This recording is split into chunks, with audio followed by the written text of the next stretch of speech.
On passe à la prochaine thématique, à cette bataille judiciaire qui oppose le rappeur Booba et Magali Berda. Bienvenue à vous. On a 3 invités qui nous rejoignent. Il y en a que je connais déjà, je vous le dis d'avance. Alors c'est lequel? Raphaël Grabli, parce que je l'ai vu sur BFM TV ce matin, revenir justement sur cette affaire. Et c'était très clair ce que vous avez expliqué dans la matinale ce matin. Vous êtes rédac chef adjoint Tech & Co. Ouais. Voilà encore 2 anglicismes. Tech & Co de BFM TV. Et le 3e invité, on va expliquer sa présence quand même. Hugo Manos. Bonsoir monsieur Hugo Manos. On ne va pas cacher qu'Hugo Manos est en plus mon compagnon. Mais on s'est dit cet après-midi avec Marc-Olivier Fogiel que je n'étais pas forcément le plus adapté pour parler de ce sujet. Parce que Booba et Magali Berda, même si j'ai déjà eu la chance de vous recevoir une fois pour la sortie d'un livre, c'est pas, on va dire, le domaine dans lequel j'excelle. Et qu'il fallait plus jeune que moi. Ils sont sympas de m'avoir dit ça à BFM TV. Il faut quelqu'un qui s'y connaisse. Alors Hugo Manos, en tant qu'influenceur, va m'aider à comprendre cette affaire. Vous pourriez la résumer d'ailleurs, Hugo?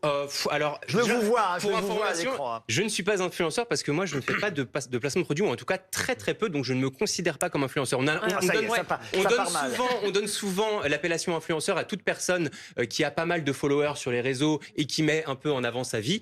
C'est pas toujours le cas. Hein. Les placements de produits, c'est quelque chose de très particulier dont on va parler. Peut-être qu'on peut remettre. Maintenant, oui, maintenant il y a une définition légale, mais quand même pour resituer un petit peu le contexte. Le rappeur Booba a donc été mis en examen pour cyberharcèlement et c'est vous, Magali Berda, qui l'accusez de harcèlement. Pour ceux qui ne vous connaissent pas, vous êtes la fondatrice de Shona Events.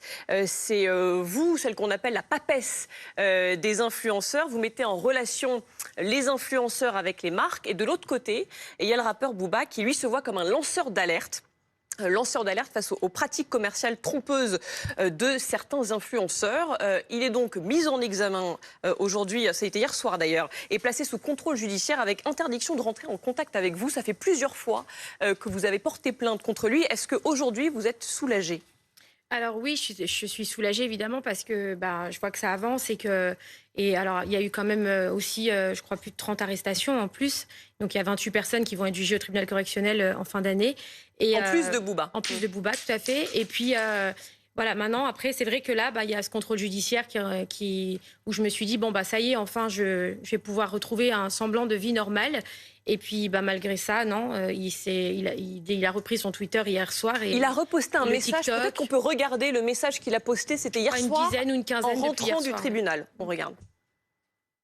Je sors du tribunal, interrogé sur des faits de menaces de mort, de cyberharcèlement et de recettes de biens. Comme vous le voyez, je suis en liberté, tout va bien, un piraterie n'est jamais fini. Sauf que j'ai envie de dire, je vous entends évidemment, et c'est une victoire pour vous évidemment cette mise en examen de Booba. Mais lui aussi, il a sa victoire. J'ai l'impression que les deux ont un peu raison dans cette affaire-là. Hugo, alors les deux ont même plutôt tort. C'est-à-dire que vous avez tous les deux un leadership important. Toi, Magali, via tes influenceurs, et lui, via son Twitter, qui est vraiment une usine à gaz, parce qu'il a à peu près 6 millions, même plus, de soldats, parce qu'on peut appeler ça des soldats, puisqu'ils sont au garde à vous pour Booba. Et ce leadership, vous l'utilisez pour moi à mauvais escient.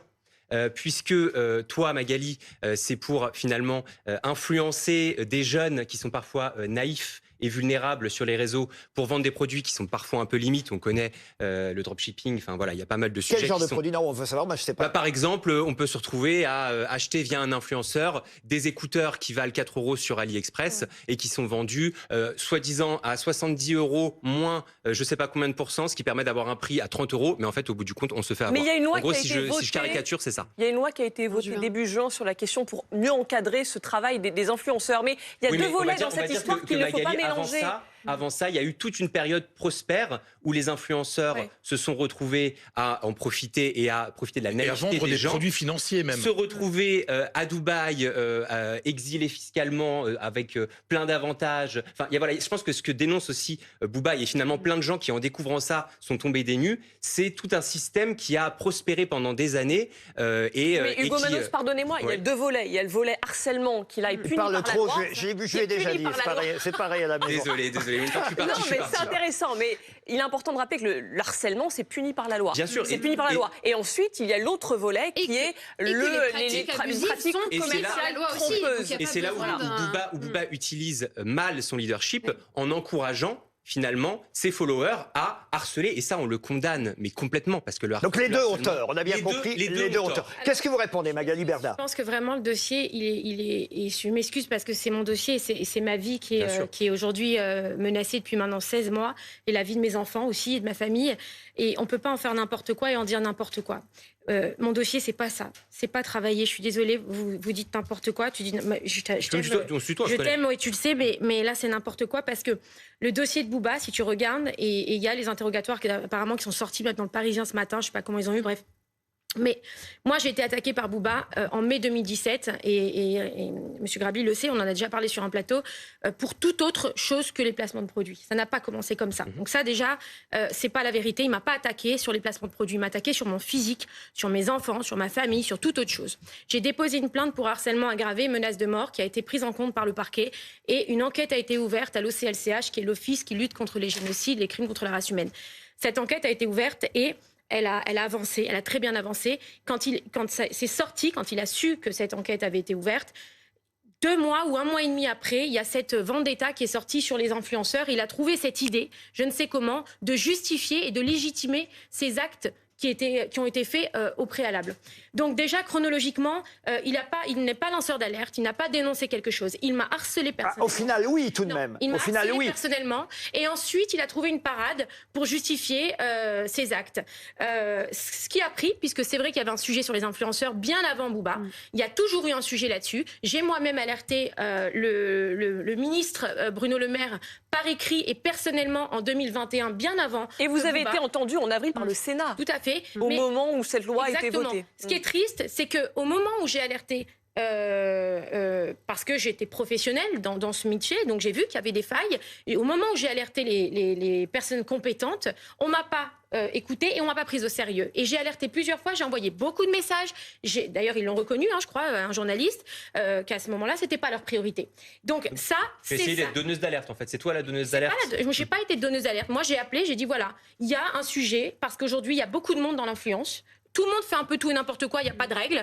Il serait temps de Mais est-ce que s'en occuper. vous avez fait un Voilà. peu tout et n'importe quoi? C'est ça la question. Alors, moi, Est-ce je que pense vous avez effectivement dans votre agence des influenceurs qui ont, on va dire, menti sur les articles qu'ils proposaient, qui je ont vais être très tenté de transparente. berner leurs fans? Je vais être très transparente. Je pense que tout le monde a fait des erreurs. Je pense que nous ne sommes pas les plus graves. Pourquoi? Parce que les contrôles de la répression des fraudes qui ont eu lieu, où il y a eu des résultats aujourd'hui qui ont été communiqués à la répression des fraudes, il n'y a pas de placement de produits qui concernait l'agence que j'ai fondée.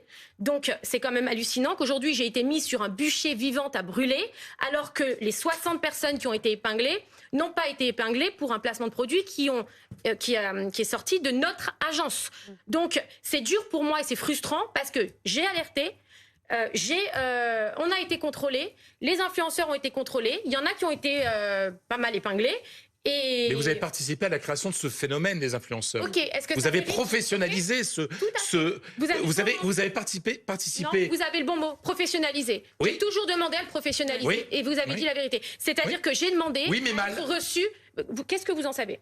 Ah ben, non mais Quand on voit c'est- aujourd'hui. Non, Moi monsieur. je suis désolé qu'on voit tous ces gamins qui rêvent d'être devenir influenceurs. Enfin, cette société que vous avez participé à créer, moi, me fait peur. Mais la particularité de Magali, c'est que déjà, c'est pas n'importe quel influenceur. C'est des influenceurs qui sont uniquement presque Issus de la télé-réalité. issus de la télé-réalité, avec des comportements sur les réseaux sociaux qui sont limites, avec des produits comme par exemple Maëva Guénard, on s'en souvient, qui avait essayé de vendre un resserreur de vagin. Non, elle a rien vendu. C'était Un pas quoi, un quoi C'était comment? C'était sur la chirurgie esthétique à ce moment-là. Oui, non, il y a aussi Sarah Frézou. Il y a Elle a- plusieurs influenceurs qui ont essayé de vendre des n'a produits. Non, elle n'a pas vendu des Explique-moi, produits tu vas pour l'expliquer le mieux que moi. vagin. Elle a juste parlé de ce qu'elle avait fait chez son gynécologue. C'était très maladroit, elle s'en expliquait, mais elle n'a pas vendu. Voilà. C'était pas un partenariat, c'était juste enfin, elle aurait dû réfléchir avant de le faire. Elle ne l'a pas fait, elle s'en est excusée. Voilà, maintenant. Mais il y a plusieurs autre chose comme ça, mais en fait, c'est que c'est un groupe d'influenceurs qui donne une mauvaise image de tout un métier, parce qu'il y a quand même des influenceurs qui font très bien leur boulot et qui n'ont aucun lien avec ce type de profil qui sont typiques de télé-réalité. C'est la méthode. La méthode. Les influenceurs qui ont été épinglés par la répression des fraudes, bizarrement, ce ne sont pas que des influenceurs de télé-réalité. Il faut arrêter de focaliser sur les influenceurs de télé-réalité. C'est les plus connus. Je pense que vraiment, il y a eu de tout. Il faut pas se voiler la face. Il y a eu des erreurs. C'est un nouveau métier. C'est quelque chose qu'il a fallu professionnaliser. Ce qui est dommage, c'est d'avoir sacrifié des êtres humains. On est en France. On n'a pas. C'est pas normal. Voilà. Et encore une fois, je le redis. Qui a été sacrifié? J'ai pas. Moi. Blanche, les rideaux. Blanche veut intervenir. Blanche. Il y a deux sujets, effectivement, qu'il faut, je crois, pas du tout mélanger et qui ont, par contre, un point commun, qui est notre capacité à réguler un certain nombre de dérives sur Internet et les réseaux sociaux. Et effectivement, il semblerait que la loi de juin 2023 qui a été adoptée fonctionne plutôt bien, puisque la DGCCRF, pardon, j'utilise un acronyme alors que j'étais la première à les condamner tout à l'heure, mais effectivement a déjà fait un certain nombre d'interventions, de vérifications pour effectivement se rendre compte si oui ou non il y avait des abus, il y avait du mensonge. Ils les ont fait avant Bouba. Hein. En plus, ils les ont fait, ça fait longtemps, une loi avant d'être adoptée, ça met un temps fou. Et donc effectivement, l'initiative législative, elle était antérieure. Mais ce sujet-là, effectivement, j'ai l'impression qu'il a été appréhendé de façon plutôt positive et avec des vrais résultats, puisqu'on voit aujourd'hui que le marché, entre guillemets, se régule. Par contre, sur le cyberharcèlement, on voit à quel point on est démunis. Et ça, si on peut aussi aborder ce sujet-là. À cause de Twitter, on en a beaucoup parlé dans le cadre du harcèlement scolaire, en peut-être minimisant parfois l'impact qu'ont les réseaux sociaux et notre incapacité, en tout cas nos difficultés à les réguler aujourd'hui. Et ça, effectivement, c'est un sujet dont il faut absolument... Parce que là, ce que vous dénoncez, et c'est pour ça que vous l'accusez, c'est la méthode qu'il a employée. Alors, je précise quand même qu'on a essayé de joindre Bouba et son avocat. Évidemment. Il n'a pas voulu venir sur ce plateau. Mais il a publié un communiqué ce matin. Toute mon action a été motivée par un seul but, dénoncer les influenceurs, dénoncer l'arnaque. À aucun moment, je n'ai cherché à harceler ou menacer quiconque. J'assume mes actes et je suis confiant en la justice. J'ai l'intention de me battre sur tous les aspects de la procédure. Vous dites, Magali Berda, qu'il y a eu des menaces sur votre personne? Bah oui. Mais lui ou ses fans? Parce que ça n'est pas pareil. Les deux. Moi, il y a un audio sur Twitter qui est sorti où il a fait un live Twitter où il a dit « je vais la crever ». Ça a fait rire tout le monde. Il a dit non, je vais la crever. Il a balancé l'adresse de l'école de mes enfants. Il a balancé il m'a prêté une sextape. Voilà. Il a dit que j'étais le Mossad. Vous savez ce que ça engendre de dire que je suis le Mossad, les services secrets israéliens, parce que je suis de confession. Ça, c'est évidemment répréhensible. Forcément, je suis liée au Mossad. C'est l'antisémitisme. Voilà. Ensuite, je crois qu'ils ont relevé les enquêteurs plus de 480 tweets de sa part qui sont des tweets considérés comme étant des tweets d'harcèlement. Donc 480 tweets sur une seule et même personne, c'est quand même beaucoup. Ce qui a engendré derrière plus de 120 000 tweets avec menaces de mort, messages, appel à la décapitation, appel au viol, appel au suicide. Nous, il y a rien. Je m'excuse moi, ce qui me fait mal, c'est quand les gens disent le clash. Bouba Berda.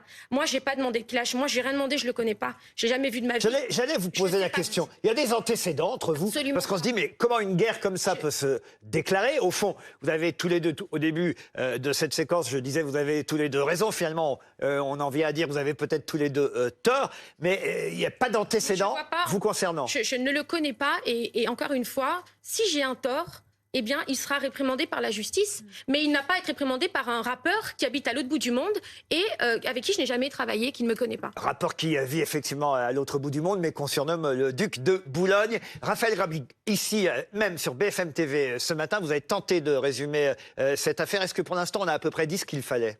Oui, je pense qu'il faut vraiment faire extrêmement attention à séparer les deux affaires, parce qu'il y a deux phénomènes qui sont systémiques sur les réseaux sociaux. Un, les arnaques en ligne, et deux, le cyberharcèlement.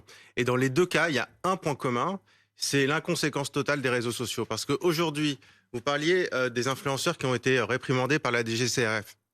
Ils sont quasiment tous sur Instagram. Combien de sanctions a pris Instagram? Zéro. C'est vrai. Au même titre que le compte de Bouba sur Twitter n'a jamais été censuré, modéré, etc. D'ailleurs, lui, il l'utilise comme argument. Il dit, si vraiment mes messages avaient été problématiques, Twitter m'aurait retiré mes messages. Mais ça vaut aussi pour les arnaques. Dans tous les cas, les utilisateurs, qu'on soit influenceurs, qu'on cyberharcèle, on se dit, après tout, je suis légitimé, puisque si la plateforme m'autorise à faire quelque chose, c'est peut-être que c'est la loi quelque part. Après, Ce qui est souvent faux. si X devait bannir tous ses utilisateurs qui utilisent des termes vulgaires, qui sont dans l'invective, en fait, la plateforme n'existerait plus parce que moi, je l'encourage pas du tout. Non, mais quand on ouvre Twitter et quand on a un personnage public en plus, on est sûr à 100% de trouver à chaque fois qu'on intervient sur n'importe quel sujet médiatiquement des dizaines et des dizaines de tweets qui vont nous insulter. Malheureusement, c'est l'essence même de cette plateforme. C'est comme l'argument de la supprimer. C'est comme l'argument de la jupe trop courte. On ne peut pas dire c'est vous qui l'avez provoqué parce que vous êtes une personne publique. Moi, j'encourage pas d'aller sur Twitter et d'insulter qui que ce soit. Évidemment, mais ce que je veux dire, c'est qu'il y a une loi qui est la même pour tous. On n'a pas le droit de cyberharceler, on n'a pas le droit d'escroquer les gens en ligne. Et il y a quelque chose qui manque, c'est la responsabilité légale de ces plateformes qui est totalement absente. Pourquoi ? Parce que ces plateformes sont basées à l'étranger et pénalement, elles ne risquent rien en France. On en avait déjà parlé au moment de l'assassinat de Samuel Paty. Il y a des avocats qui avaient demandé, notamment je pense à Richard Malka, qui avait demandé à ce qu'il y ait une responsabilité légale. Il y a eu un règlement européen, le DSA, qui ne s'attaque pas à ce problème. Donc les plateformes ne sont pas... Au Royaume-Uni, il y a les parents d'une petite Molly, 14 ans, qui s'était suicidée et dont les parents avaient porté plainte contre les réseaux sociaux parce que, à cause des algorithmes, etc., elle s'était retrouvée avec plein de messages qui l'incitaient à se suicider, en gros, et ils avaient remporté le dossier. Donc c'est en cours. Et mais au niveau européen, malheureusement, il n'y a pas de responsabilité devant la justice et donc on ne peut pas s'attaquer à ces plateformes. Et je dis ça parce que Magali Berda a déposé une plainte contre Twitter, Irlande, parce que Twitter en fait est en Irlande. Alors, pour payer moins d'impôts. Ça va être pour payer moins d'impôts, mais aussi pour échapper aux juridictions locales. Et ça va être un combat extrêmement long. Et à mon avis, Twitter fera appel. Si vous gagnez en première instance, ils feront appel. Si vous gagnez en appel, ils iront en cassation. Si la cassation confirme l'appel, ils iront devant la Cour de justice de l'Union européenne. Donc ils jouent aussi la montre. Je reviens un peu à vous, Magali Berda, aussi, parce que c'est vrai qu'on l'a dit, c'est une victoire pour vous, le fait que Bouba soit mis en examen, qu'il soit mis sous contrôle judiciaire. Mais vous aussi, vous êtes toujours sous contrôle judiciaire. Vous aussi, vous avez été mis en examen, condamné. Non, je ne suis pas mise en examen, moi. Vous avez été condamné déjà. J'ai eu une condamnation d'une affaire qui date de 2015. Peu importe la date, vous avez été condamné. Comme vous, j'avais envie de dire. Non, je n'ai pas été condamné, moi non, pas comme moi. Avec une assistante, avec une collaboratrice. Ah non, tu te en fait, non, j'ai jamais été condamné. J'ai vu ça par vous sur les réseaux, moi.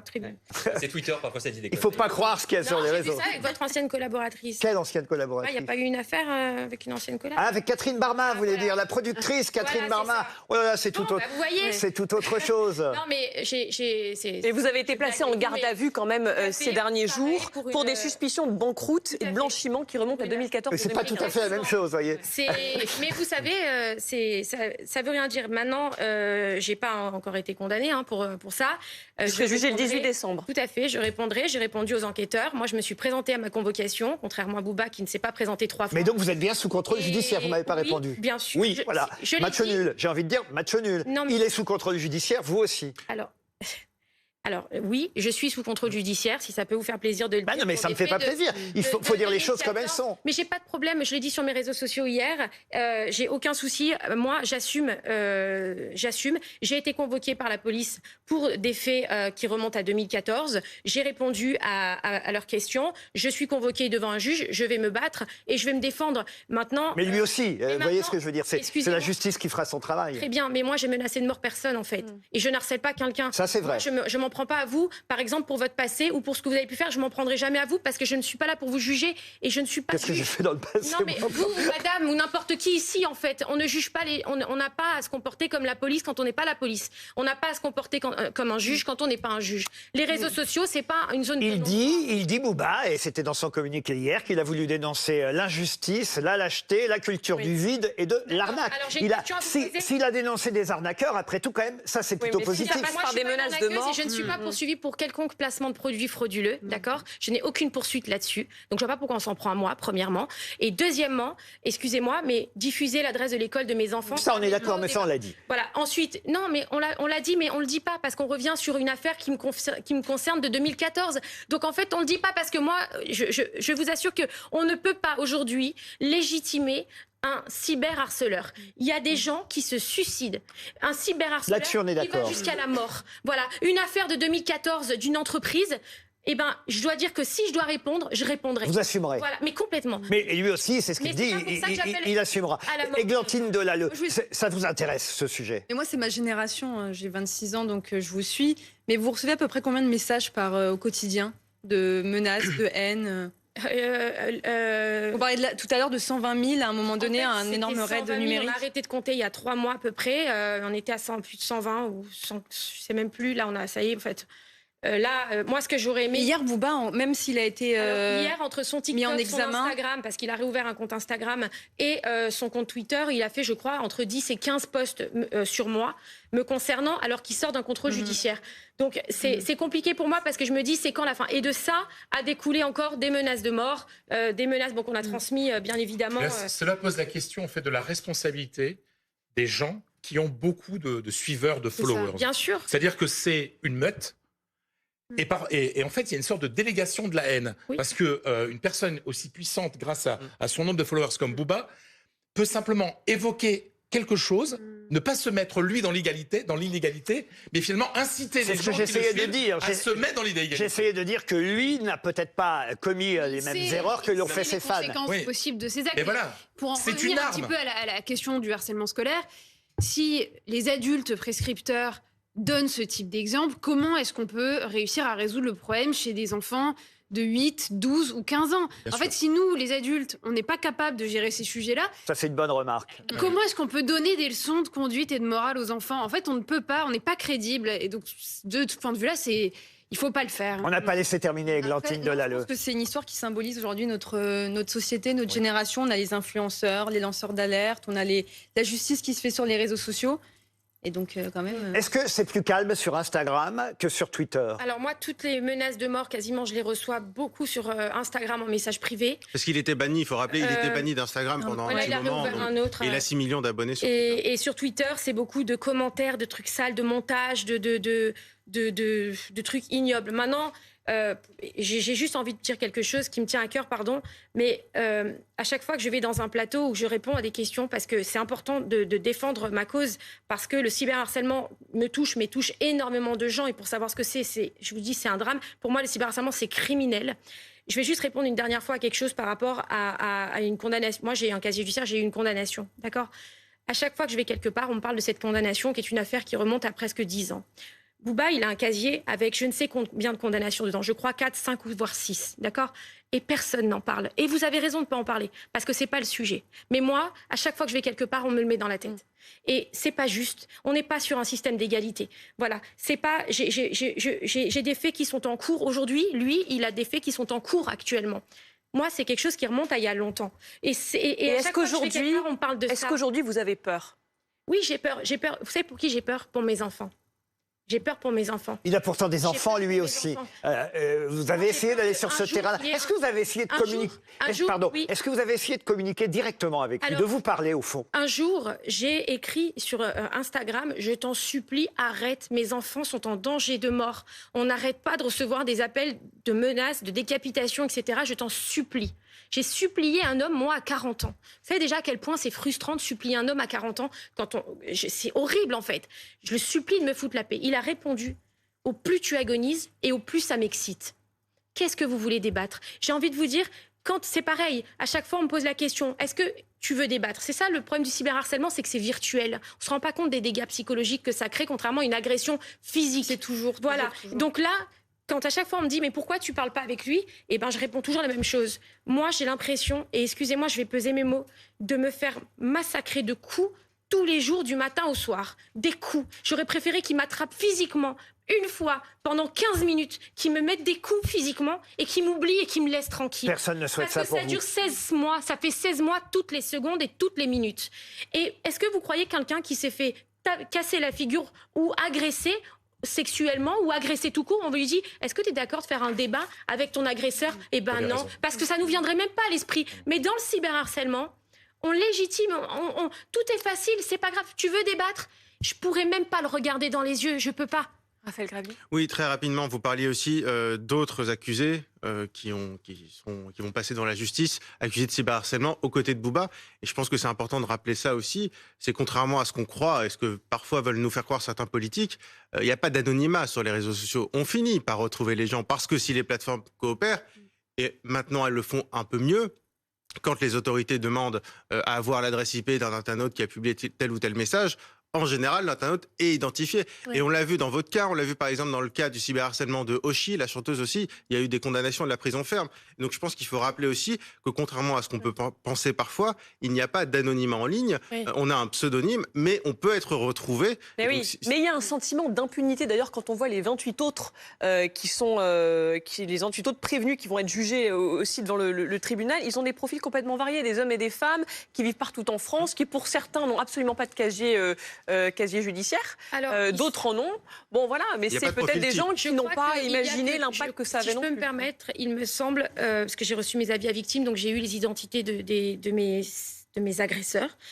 Il n'y a que 2 ou 3 femmes sur quasiment 30. C'est tout. Et ils sont tous majeurs. On a tendance à relativiser aussi en disant non, ce sont que des gamins. Moi, quand ça a commencé, on m'a dit t'inquiète pas, c'est que des gosses, ils te feront rien. Eh bien, il n'y a pas un seul mineur qui a été arrêté. Ce ne sont que des adultes de moyenne d'âge 25 à 35. On doit conclure. On va regretter évidemment les conséquences tragiques que ça a pu avoir pour vous, mais on va garder l'aspect positif des choses. J'en vois 2. Lui aura finalement réussi à lutter contre, on va dire, les arnaques des influenceurs, et vous aurez réussi à lutter contre le cyberharcèlement, je n'arrivais pas à le dire. Et ça, c'est au moins les 2 choses positives qu'on peut conclure et tirer de cette affaire. Merci en tout cas à tous les 6 d'avoir accepté de participer à cette émission. Merci à Cyril Hanouna qui nous regarde peut-être d'avoir prêté Hugo Manos pour un soir. Je lui rends, en tout cas pour les émissions. Et merci aussi à vous, Julie Hamet, qu'on retrouve pendant 1 heure encore. Mais oui, vous restez avec moi, je continue jusqu'à 22h.